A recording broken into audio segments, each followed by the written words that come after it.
So, guys, today we will understand about respiratory system in humans.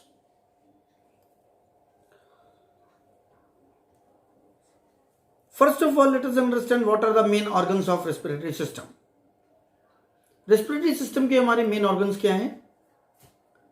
That starts from nose, nasal cavity,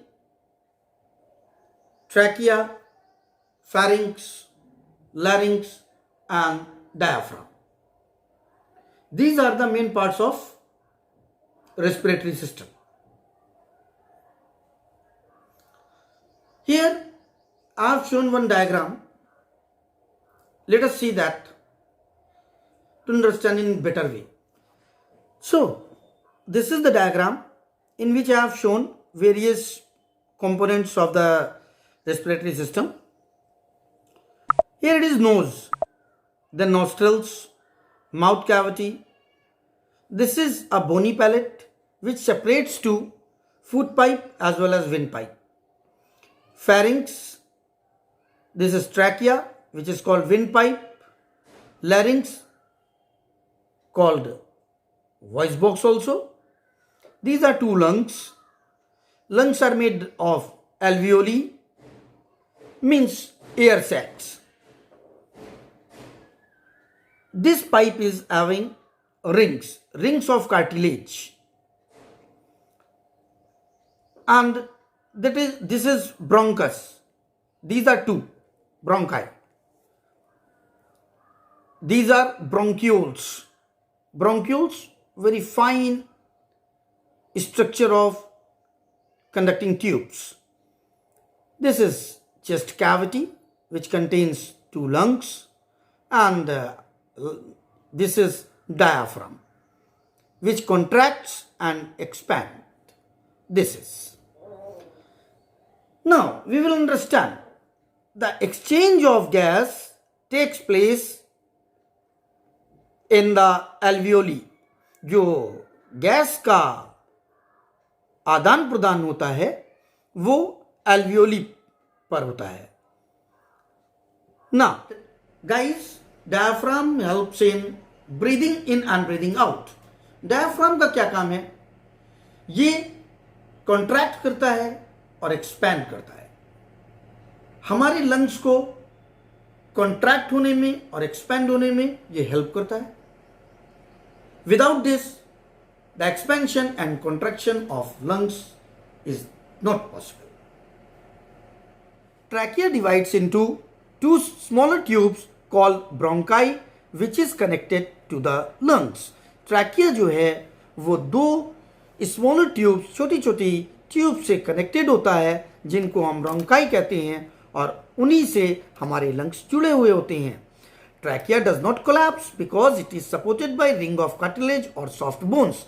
Guys, keep remember, trachea कभी भी air के pressure ज़्यादा होने या कम होने से कोलैप्स नहीं होता है, क्योंकि वो एक खास किस्म के रिंग्स से, छल्लों से बना होता है जो कार्टिलेज कहलाते हैं, कार्टिलेज के होते हैं, जिनको हम सॉफ्ट बोन्स भी कह सकते हैं. Guys, lungs lie in the chest cavity. Lungs जो हैं चेस्ट कैविटी के अंदर पाए जाते हैं. Which are enclosed in a rib cage, जो एक रिब केज से घिरे हुए होते हैं जिससे वो सुरक्षित रहें, कॉल्ड रिब्स, जिनको हम रिब्स कहते हैं. That is made of bones, और ये हड्डियों के बने होते हैं. ब्रोंकस बहुत महीन ब्रोंक्यूल्स में डिवाइड हो जाते हैं, जिनके आगे एयर सैक्स लगे होते हैं, जिनको हम alveoli कहते हैं. Each bronchiole has tiny air sacs called alveoli where gaseous exchange takes place. और इन्हीं alveolis पर gaseous का exchange होता है. These are in millions, और ये दसियों लाख की संख्या में पाए जाते हैं. Now we will understand the working of this lungs and functioning of rib cage. Guys, the contraction of ribs takes place when we breathe in. Diaphragm also contracts along with muscles, so chest cavity expands and increases the volume. क्या होता है, rib contract होते हैं और जब वो contract होती हैं तो ब्रीदिंग जो है वो इनसाइड होती है, इनहेलेशन होता है, इनहेलेशन टेक्स प्लेस. उसके साथ साथ क्या होता है, डायफ्राम ऑल्सो कॉन्ट्रैक्ट्स, वो भी क्या करता है, कॉन्ट्रैक्ट होता है, सिकुड़ता है. इस वजह से जो उसका वॉल्यूम है चेस्ट कैविटी का वो बढ़ जाता है और लंग्स एक्सपैंड हो जाते हैं. Now in another case, ribs relax, we breathe out the air, so chest cavity contracts and pushes carbon dioxide from the alveoli of the lungs in the trachea, nostrils and then out of the body into the air. जब ribs contract करती हैं तो carbon dioxide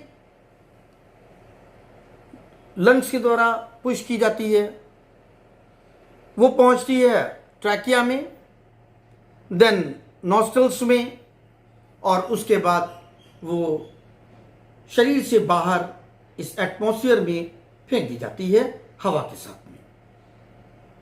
ना oxygen is carried bye red pigment called haemoglobin. Haemoglobin के द्वारा oxygen आगे ले जाई जाती है, ट्रांसपोर्ट होती है. When blood passes through, oxygen diffuses into the cells, और जब ब्लड पास होता है वहां तो ऑक्सीजन सेल्स के द्वारा डिफ्यूज कर दी जाती है, वो उसमें पहुंच जाती है. The only difference in inhaled air and exhaled air is that they contain different proportion of oxygen, carbon dioxide and water vapours. जो हम एयर इनहेल करते हैं और जो एक्सहेल करते हैं, जो हम एयर लेते हैं, जो हम बाहर छोड़ते हैं, उन दोनों में सिर्फ इतना अंतर होता है कि उनका जो प्रोपोर्शन होता है, जो अनुपात होता है ऑक्सीजन, कार्बन डाइऑक्साइड और वाटर वेपर का, वो अलग अलग होता है. Nitrogen gas remains unaffected 78%. Nitrogen gas जो हमारे एटमॉस्फेयर में 78% पाई जाती है वो अनएफेक्टेड रहती है, उस पर कोई भी प्रभाव नहीं पड़ता, वो एज इट इज 78% बनी रहती है, इनहेल्ड एयर में भी और एक्सहेल्ड एयर में भी. The average rate of breathing rate in an adult man at rest is about 15 to 18 times पर मिनट. 15 से 18 बार एक एवरेज रेट होता है हेल्दी एडल्ट मैन का. किस चीज का? ब्रीदिंग का. Rapid breathing supplies more oxygen to body cells for producing more energy required for doing physical exercise. और जब हम फिजिकल एक्सरसाइज करते हैं उस समय हमें ज्यादा एनर्जी लेने के लिए या ज्यादा एनर्जी प्राप्त करने के लिए ज्यादा तेजी से सांस लेनी पड़ती है, जिससे कि हमें ऑक्सीजन ज्यादा मिल पाए. One more thing, keep remember, the deficiency of hemoglobin in blood of a person reduces the oxygen carrying capacity of blood, resulting in breathing problems, tiredness and lack of energy. Guys, याद रखिए, haemoglobin में oxygen की कमी हो जाना ये बहुत सी बीमारियों को जन्म दे सकता है, जैसे कि ब्रीदिंग प्रॉब्लम हो सकती है, कोई भी व्यक्ति थकान महसूस कर सकता है, उसको अपने शरीर में ऊर्जा की कमी का एहसास हो सकता है. Guys, do not forget to like, comment, share and subscribe and to push the bell icon. If you have any problem anywhere, you can write your comment in the comment box, or you are invited on my Instagram page whose link is given in the description. And if you require the sheet which I have used to describe the respiratory system of humans, it is given in the link. You may take from there. So, guys, if you want to understand how lungs expand and contract, कैसे ये फैल जाते हैं, कैसे सिकुड़ जाते हैं, कैसे गैसेस एक्सचेंज हो जाता है, I will tell you in the very next video. हम एक वर्किंग मॉडल बनाएंगे और उससे समझेंगे how does these work. And just to watch that, you have to like, you have to subscribe, and you have to push bell icon. Do not forget it.